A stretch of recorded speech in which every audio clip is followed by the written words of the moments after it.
પહેલગામ આતંકવાદી હુમલાના જવાબમાં ભારતે પાકિસ્તાન અને પાકિસ્તાન અધિકૃત કાશ્મીરમાં હવાઈ હુમલા કર્યા હતા અને 9 આતંકવાદી ઠેકાણાઓને સંપૂર્ણપણે નષ્ટ કર્યા હતા.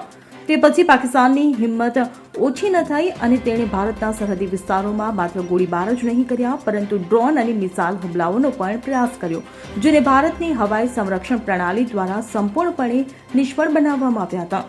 પાકિસ્તાનની આ હિંમતના જવાબમાં 10 મેની સવારે ભારતે પાકિસ્તાનના એરબેઝને નિશાન બનાવ્યા અને તેમને ભારે નુકસાન પહોંચાડ્યું.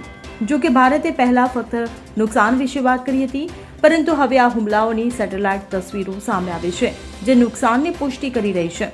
મળતી માહિતી મુજબ 10 મેના રોજ ભારત દ્વારા કરવામાં આવેલા ચોક્કસ હવાઈ હુમલામાં પાકિસ્તાન વાયુસેનાના 4 મુખ્ય એરબેઝને ભારે નુકસાન થયું છે.